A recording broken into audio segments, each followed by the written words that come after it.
Les poux, comment ça marche? Eh bien justement, ça marche.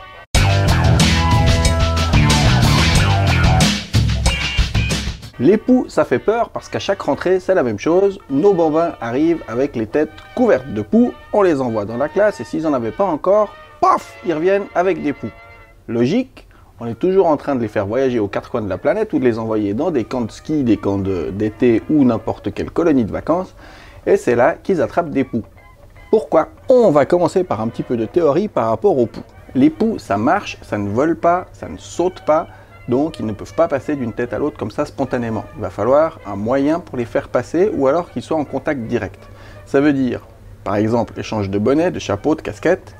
Ça veut dire une brosse qui passe d'une tête à l'autre, un peigne. Ça peut aussi être des têtes qui se touchent, des câlins, dormir les uns à côté des autres, par exemple en colonie de vacances. Tout ça, ça favorise le déplacement des poux.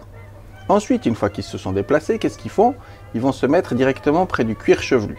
Parce que les poux, ils vivent que sur les hommes, donc ils ne passent pas aux animaux, et les animaux ne peuvent pas nous les transmettre. Ils peuvent nous transmettre des puces par contre, mais ils ne peuvent pas nous transmettre des poux. Et ils viennent se loger tout près de la base du cheveu. Pourquoi? Parce que 1, il fait plus chaud, et 2, parce que c'est là où ils vont pouvoir pomper du sang. C'est ça qui nous démange tellement, c'est quand ils se nourrissent, ils nous piquent, et nous, on se gratte. Plus particulièrement dans les zones chaudes, ça veut dire derrière les oreilles, la nuque par exemple, et beaucoup moins facilement sur l'avant de la face.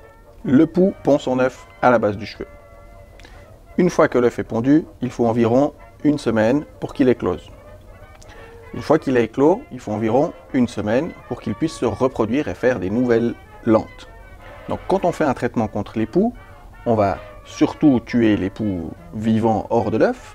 Certains shampoings arrivent même à éliminer les lentes, mais c'est déjà plus difficile. Et par précaution, on va attendre une semaine que les lentes qui auraient résisté au shampoing aient éclos. Comme ça, il n'y a plus d'œufs en fait remplis d'un bébé. Ils ont tous éclos, mais ils n'ont pas encore pu se reproduire. Donc ça, c'est un espace très très important à respecter. C'est les 7 jours, une fois que vous avez fait un shampoing ou un traitement anti-poux, il faut ensuite le répéter 7 jours plus tard pour être sûr de ramasser tous les jeunes qui sont nés avant qu'ils puissent se reproduire. Voilà, je crois que je vous ai tout raconté sur les poux.